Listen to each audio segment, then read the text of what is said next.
Yes, students. In my previous video, I explained transportation in plants, and today I will discuss transportation in human being. Human being में जो transportation system है वो हमारी body के blood circulatory system के through होता है। इसे हम केवल सर्कुलेटरी सिस्टम भी कह सकते हैं। और इसका पर्पस क्या होता है कि ऑक्सीजन, डाइजेस्टेड फूड, हॉर्मोन्स, इनको बॉडी के हर एक सेल तक ट्रांसपोर्ट करना। ओके। इसके अलावा it also transport the waste product generated by the cells like carbon dioxide, urea. तो कार्बन डाइऑक्साइड तो हमारे लंग्स के थ्रू एक्सहेल हो जाती है, and urea is excreted out in the form of urine by the help of our kidneys. Okay. Circulatory system जो है वो 3 कंपोनेंट से मिलकर बना हुआ होता है। पहला blood vessels, and third one is heart. Blood liquid form में होता है। ब्लड वेसल्स उन ट्यूब्स को कहता है जिनमें ब्लड फ्लो होता है, ठीक है। और थर्ड जो है वो हमारा पंपिंग ऑर्गन है जिसे हार्ट कहा जाता है, जो कि ब्लड को पंप करता है, ठीक है। First of all we will discuss about blood. Blood is in liquid form which is red in color due to presence of hemoglobin. Haemoglobin की वजह से उसका कलर कैसा होता है? रेड। ओके। तो ये पिगमेंट प्रोवाइड करता है जिस पिगमेंट की वजह से ब्लड का कलर रेड होता है। And haemoglobin is also responsible for transporting oxygen, जो लंग्स से ऑक्सीजन को लेकर जाता है बॉडी के हर एक सेल तक ट्रांसपोर्ट करने के लिए, ठीक है। और जब सेल्स रेस्पिरेशन कर लेती हैं तो फिर वो कार्बन डाइऑक्साइड रिलीज करती हैं। So it also carries carbon dioxide. Okay. It is slightly basic because it's pH ranges 7.35 to 7.45. Okay. All the components like RBC, WBCs, platelets are scattered in blood. Blood के अंदर मौजूद होते हैं। Blood के ये जो 4 कंपोनेंट्स हैं, पहला है प्लाज्मा, आरबीसी, डब्ल्यूबीसी, प्लेटलेट्स। अब इसके बारे में थोड़ा डिटेल में पढ़ लेते हैं। These are the 4 components of blood. Number first is plasma, जो कि लिक्विड पोर्शन होता है और इसमें लगभग 90% वाटर होता है। इसमें protein, digested food, oxygen, hormones, WBC, RBC, ये सभी इसके अंदर फ्लोट करते रहते हैं। इसके अलावा कॉमन सॉल्ट, डाइजेस्टेड फूड और waste product like carbon dioxide and urea, जो कि बाद में एलिमिनेट हो जाते हैं। तो ये सब इस लिक्विड पोर्शन में प्रेजेंट रहते हैं, ठीक है। बाकी के ये जो तीनों कंपोनेंट्स हैं ये भी इसी में मौजूद होते हैं, ठीक है। सेकंड है RBCs, it means red blood cells, जो कि बाइकॉनकेव शेप में होती हैं। बाइकॉनकेव शेप एक स्पेशल शेप है जिसकी वजह से उनका सरफेस एरिया बढ़ जाता है। सरफेस एरिया बढ़ने से फायदा ये होता है कि ज्यादा से ज्यादा ऑक्सीजन को ये एब्जॉर्ब कर पाती हैं, ठीक है। इसमें ये जो रेड पिगमेंट है हीमोग्लोबिन, वही उस ऑक्सीजन को ट्रांसपोर्ट करता है बॉडी के हर एक सेल तक और उनसे जनरेट होने वाले कार्बन डाइऑक्साइड को भी ट्रांसपोर्ट करता है। लाइफ स्पैन की बात करें तो 4 मंथ्स इनकी लाइफ होती है, यानी कि 120 डेज। और इसीलिए ये कहा जाता है कि अगर कोई पर्सन ब्लड डोनेट कर चुका है तो वो नेक्स्ट 120 डेज तक, यानी 4 मंथ्स तक किसी को ब्लड डोनेट नहीं कर सकता, क्योंकि ब्लड तो जल्दी से उसकी बॉडी में बन जाएगा, लेकिन आरबीसी को बनने में टाइम लगेगा, ठीक है।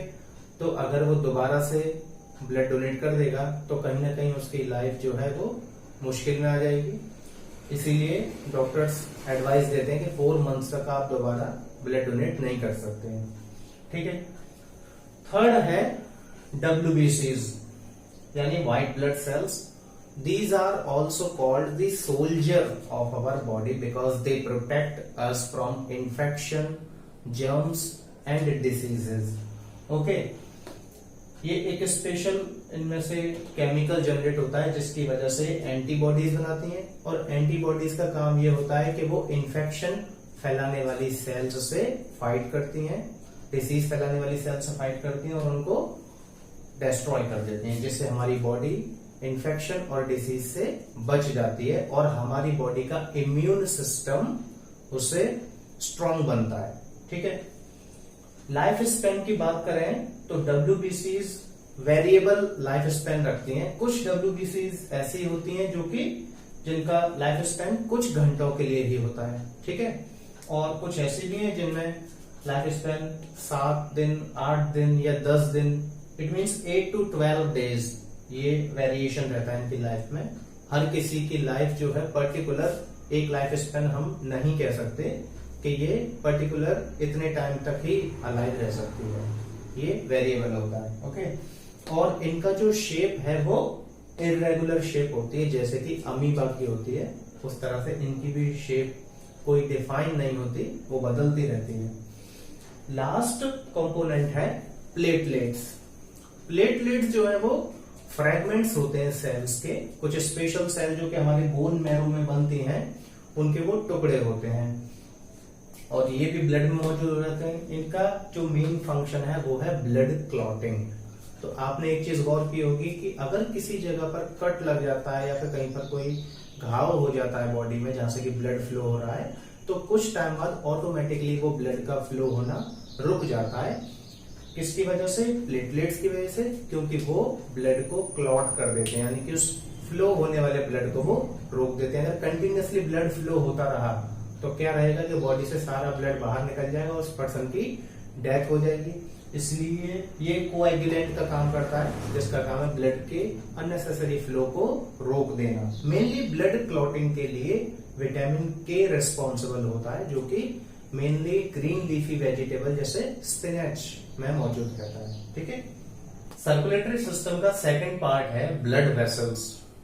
It means the tubes in which blood flows. So there are 3 types of blood vessels: arteries, veins and capillaries. Arteries are deep under the muscles. Muscles के काफी ज्यादा अंदर मौजूद होती हैं, जो कि बाहर से दिखाई नहीं देती हैं। थिक वॉल्ड, इनकी जो वॉल है वो मोटी होती है। नैरो ल्यूमेन, ओपनिंग इनकी काफी छोटी होती है, यानी जो डायमीटर है वो कम होता है और उसी की वजह से आर्टरीज में ब्लड प्रेशर ज्यादा होता है। Okay, it carries oxygenated blood. All the arteries carry oxygenated blood, it means pure blood, except the one pulmonary artery. केवल पल्मोनरी आर्टरी ही एक ऐसी आर्टरी है जो कि डीऑक्सीजनेटेड ब्लड कैरी करती है, अदरवाइज सारी आर्टरीज ऑक्सीजनेटेड ब्लड ट्रांसपोर्ट करती हैं। And very important, they transport the blood from heart to all the body organs. Heart से ब्लड को लेकर आती हैं और बॉडी के सभी ऑर्गन्स तक, सभी सेल्स तक उसे ट्रांसपोर्ट करती हैं। ठीक है, सेकंड है veins. Veins are under the skin, हमारी स्किन के जस्ट नीचे मौजूद होती हैं, जो कि आपको ग्रे कलर की नजर आती हैं, और इनकी जो वॉल है वो काफी थिन होती है, पतली वॉल होती है। वाइड ल्यूमेन, इनकी ओपनिंग बड़ी होती है, या कह सकते हैं कि डायमीटर ज्यादा होता है, जिसकी वजह से इनमें ब्लड का प्रेशर आर्टरीज के कंपैरिजन में कम होता है। Okay, all the veins carry deoxygenated blood except the pulmonary vein. तो यहां पर भी एक्सेप्शनल केस है, जैसे आर्टरीज में था कि पल्मोनरी वेन को छोड़कर सभी वेन में कैसा ब्लड फ्लो होता है? Deoxygenated, it means impure blood. Okay, और इसमें क्या खास बात है कि इनमें वॉल्व प्रेजेंट होते हैं। वॉल्व का काम होता है कि ब्लड को यूनिडायरेक्शनल फ्लो करवाना, यानी कि केवल एक ही डायरेक्शन में फ्लो करवाती हैं, वो बैक फ्लो को रोकती हैं, जिससे कि ब्लड जो है वो बैकवर्ड डायरेक्शन में फ्लो ना हो पाए। ओके, तो ये रहा वेन का। अब थर्ड है capillaries. Capillaries are present everywhere in our body and they have the diameter about the size of hair. जितनी पतले हमारे हेयर होते हैं उतनी ही पतली कैपिलरीज होती हैं, जो कि आर्टरीज और वेन्स के बीच में कनेक्शन बनाती हैं। ठीक है, मेनली ब्लड इनमें डिफ्यूज होता है क्योंकि इनकी वॉल बहुत ज्यादा पतली होती है। तो ब्लड में सारी ही चीजें मौजूद होती हैं, यूजफुल सब्सटेंसेस भी होते हैं और हार्मफुल भी होते हैं। अब जैसे कि हम बात करें यूजफुल सब्सटेंसेस की, तो डिफ्यूज इन होता है इनमें glucose, oxygen and digested food. ठीक है, जिसे सेल एब्जॉर्ब कर लेती हैं, जो कि ब्लड के थ्रू आता है।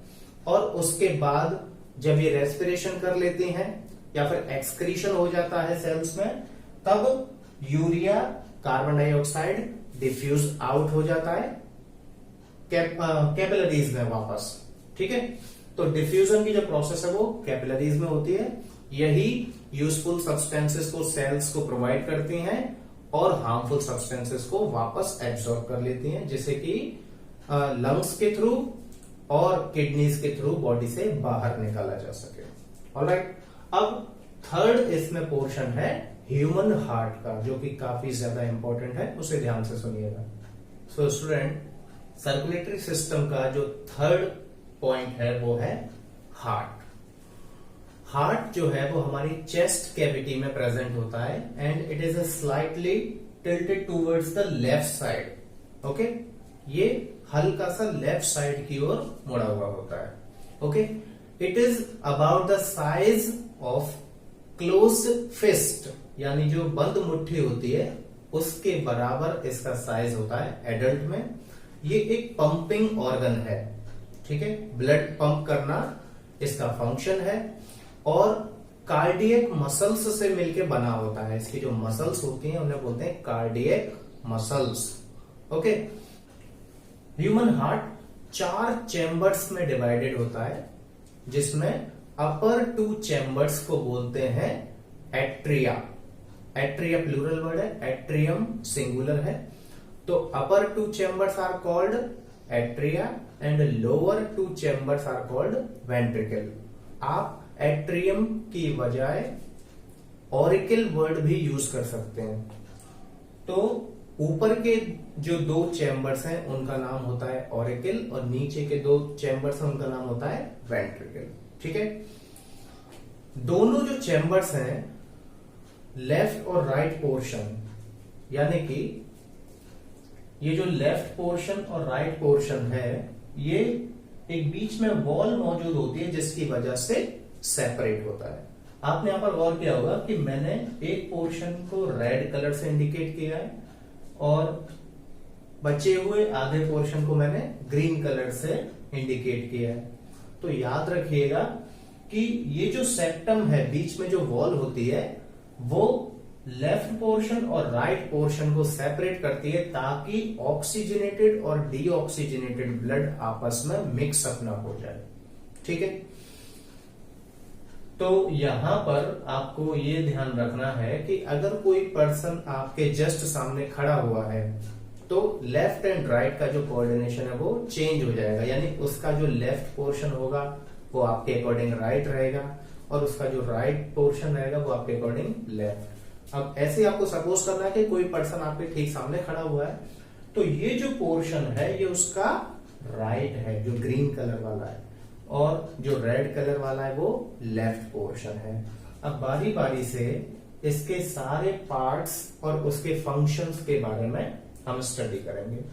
उसे बताने से पहले आपको एक बात मैं बता देना चाह रहा हूं यहां पर, जो आपको याद रखनी है कि हमारी बॉडी में, जैसे कि अभी मैंने आपको थोड़ी देर पहले एक्सप्लेन किया था कि जो आर्टरीज हैं वो ऑक्सीजनेटेड ब्लड को कैरी करती हैं और जो वेन्स हैं वो डीऑक्सीजनेटेड ब्लड को कैरी करती हैं।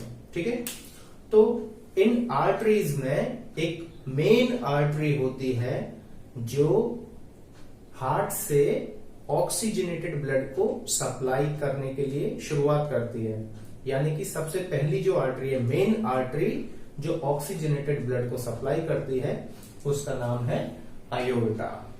ठीक है, ऐसे ही पूरी बॉडी का जो डीऑक्सीजनेटेड ब्लड है वो सारी वेन्स कनेक्ट करके एक मेन वेन को प्रोवाइड करती हैं और उस मेन वेन का नाम होता है vena cava.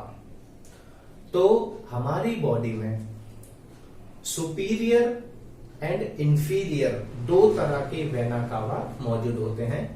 Superior vena cava का फंक्शन ये होता है कि बॉडी के अपर हाफ पोर्शन से, जिसमें कि आपका हेड, चेस्ट, हैंड्स, ये ऑर्गन्स आ जाते हैं, यहां से deoxygenated blood superior vena cava के थ्रू हार्ट में एंटर होता है। ठीक है। दूसरा, बॉडी का जो लोअर हाफ पोर्शन है, यानी वेस्ट के नीचे, कमर के नीचे का जो पोर्शन है, जिसमें कि लेग्स और हमारी एब्डोमिनल कैविटी, इसका deoxygenated blood inferior vena cava लेकर आती है हार्ट में। ठीक है। अब आपको ये भी पता चल गया होगा कि सुपीरियर वेना कावा और इंफीरियर वेना कावा ये ऐसी ब्लड वेसल्स हैं जो हार्ट में एंटर हो रही हैं, या जिनके थ्रू ब्लड हार्ट में एंटर हो रहा है। ठीक है। तो सुपीरियर और इंफीरियर वेना कावा के थ्रू डीऑक्सीजनेटेड ब्लड एंटर होता है हमारे हार्ट के राइट पोर्शन में, और जो ऊपर का राइट चैम्बर है जिसमें कि ब्लड आया है, उसका नाम होता है राइट एट्रियम, या फिर कह सकते हैं राइट ऑरिकल। ठीक है। राइट ऑरिकल में जैसे ही ब्लड आता है तो आपको यहां पर ये दो वॉल्व नजर आ रहे हैं। These are called tricuspid valve. Okay. Valve का फंक्शन क्या होता है कि वो एक ही डायरेक्शन में फ्लो करवाते हैं, वो बैक फ्लो को रोक देते हैं, बैक फ्लो नहीं हो पाता।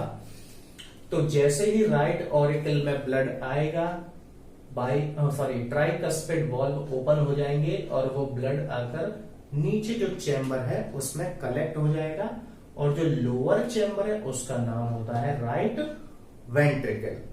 ठीक है। अपर चैम्बर को ऑरिकल बोलते हैं और लोअर चैम्बर को वेंट्रिकल बोलते हैं। क्योंकि काम राइट में ही हो रहा है इसलिए हम दोनों ही जगह पर राइट वर्ड का यूज करेंगे, right auricle and right ventricle. Okay. अब यहां से क्या होगा कि ये डीऑक्सीजनेटेड ब्लड पल्मोनरी आर्टरी, आपको पता है सारी आर्टरीज जो है वो ऑक्सीजनेटेड ब्लड को कैरी करते हैं एक्सेप्ट पल्मोनरी आर्टरी। तो ये ब्लड पल्मोनरी आर्टरीज के थ्रू ऑक्सीजनेशन के लिए कहा जाएगा लंग्स में, क्योंकि लंग्स में क्या होगा कि जो इसमें कार्बन डाइऑक्साइड डिसॉल्व्ड है वो रिमूव हो जाएगी, और इनहेलेशन के टाइम पर जो ऑक्सीजन आई है वो उसमें डिसॉल्व हो जाएगी। ठीक है। तो पल्मोनरी आर्टरीज को कहां पर लेकर जाएगी? लंग्स में। ओके। और जब लंग्स में ऑक्सीजन उसमें मिक्सअप हो जाएगी तो ब्लड कैसा हो जाएगा? Oxygenated blood. अब इस ऑक्सीजनेटेड ब्लड को कोई आर्टरी कैरी नहीं करेगी, बल्कि एक एक्सेप्शनल पल्मोनरी वेन इसको कैरी करेगी। आपको पता है सारे वेन्स में डीऑक्सीजनेटेड ब्लड फ्लो होता है एक्सेप्ट पल्मोनरी वेन। तो पल्मोनरी वेन के थ्रू ये ब्लड वापस कहां आएगा? हार्ट में। ठीक है। याद रखिएगा, ऐसा नहीं है कि ब्लड ऑक्सीजनेटेड हो गया तो वो सीधे बॉडी के ऑर्गन्स तक सप्लाई हो जाएगा, वो ऑक्सीजनेटेड होने के बावजूद हार्ट में फिर से आएगा। ठीक है। तो पल्मोनरी वेन के थ्रू जो ब्लड है वो वापस हार्ट में आएगा। इसी वजह से ये कहा जाता है कि जो हमारा हार्ट है वो डबल सर्कुलेशन करता है, क्योंकि इसमें ब्लड दो बार एंटर होता है, एक बार जब वो डीऑक्सीजनेटेड होता है और दूसरी बार जब वो ऑक्सीजनेटेड हो जाता है। ठीक है। पल्मोनरी वेन से वो ऑक्सीजनेटेड ब्लड एंटर होगा आपके लेफ्ट वाले पोर्शन में, हार्ट के लेफ्ट पोर्शन में। राइट वाले में डीऑक्सीजनेटेड था और लेफ्ट वाले में कौन सा है? ऑक्सीजनेटेड, यानी कि प्योर ब्लड। तो प्योर ब्लड आ गया लेफ्ट ऑरिकल में, अपर चैम्बर में। यहां पर भी आप देख रहे हैं कि दो वॉल्व हैं, ये होते हैं बाइकस्पिड वॉल्व। तो सेम प्रोसीजर है, जैसे इसमें ब्लड आएगा और ये स्क्वीज होगा, थोड़ा सा सिकुड़ेगा ये, और सिकुड़ने की वजह से क्या होगा? प्रेशर क्रिएट होगा। यहां पर भी ऐसा ही होता है कि जब ऑरिकल में आता है, राइट ऑरिकल में, तो वो स्क्वीज होता है, और उसे प्रेशर क्रिएट होने से वॉल्व खुल जाते हैं, ब्लड नीचे गिर जाता है। Same as that here, left auricle will squeeze and create a pressure by which bicuspid valve will open and the blood flow into the lower chamber which is called left auricle। Left auricle के अंदर blood आ चुका, ठीक है। अब left auricle से ये blood आगे बढ़ेगा और कहां पहुंचेगा, मेन आर्टरी में। मेन आर्टरी का क्या नाम है, आयोर्टा, ठीक है। आयोर्टा के थ्रू ये ब्लड आपकी बॉडी के हर एक ऑर्गन्स तक पंप कर दिया जाएगा।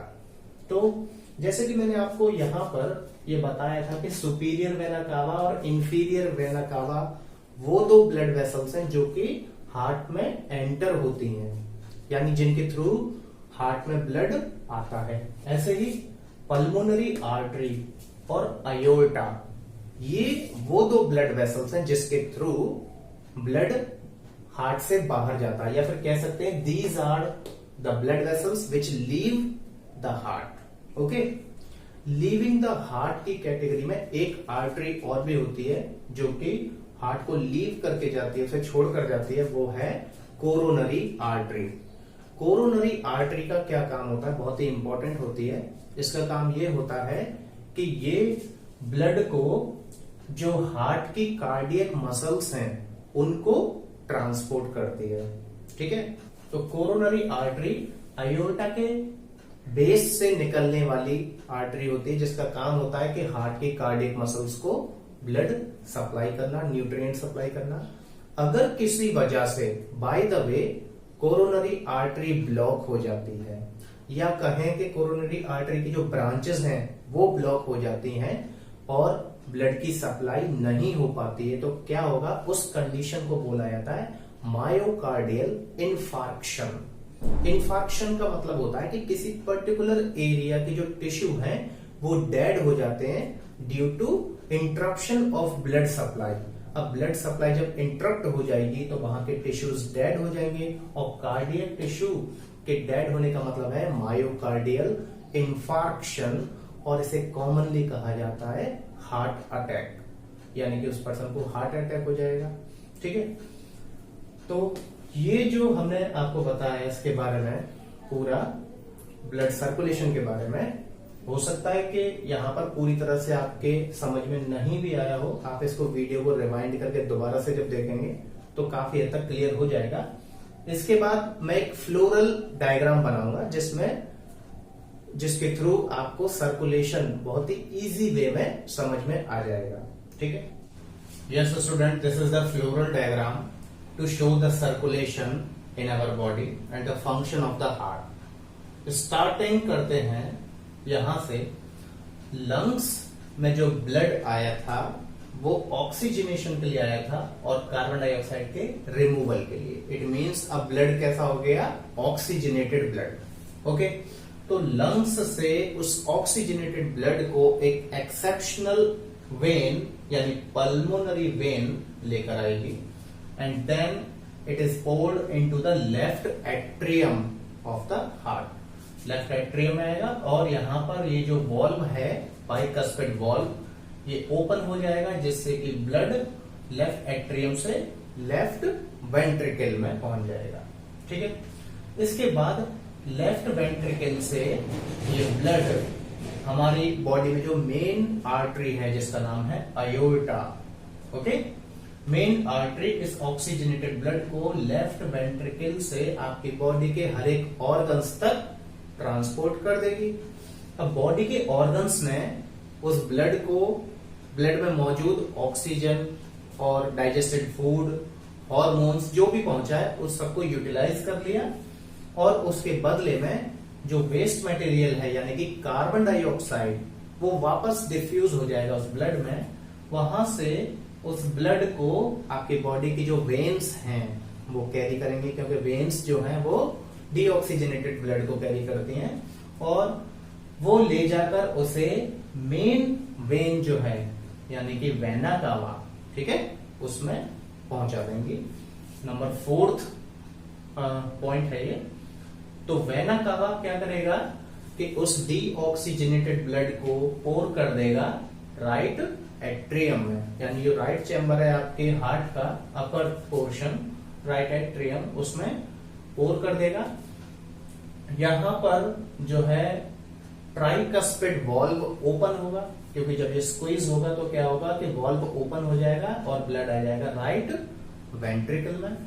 राइट वेंट्रिकल से हमारी जो एक्सेप्शनल आर्टरी है जो कि डीऑक्सीजनेटेड ब्लड को कैरी करती है, यानी कि पल्मोनरी आर्टरी, पल्मोनरी आर्टरी इस डीऑक्सीजनेटेड ब्लड को कैरी करके ले जाएगी वापस कहां, लंग्स में, जिसमें कि कार्बन डाइऑक्साइड रिमूव हो सके और ऑक्सीजन उसमें डिफ्यूज हो सके। फिर लंग्स से वही oxygenated blood again pulmonary vein लेकर आएगी और इस तरीके से कंटिन्यूअसली एक सर्कुलेशन पूरी बॉडी में बन जाता है। यही ब्लड का सर्कुलेशन कहलाता है। And this function is carried out by our heart, जो कि 24/7 वर्क करता है। ओके, आई होप अब आपके ये समझ में आ गया होगा इजीली।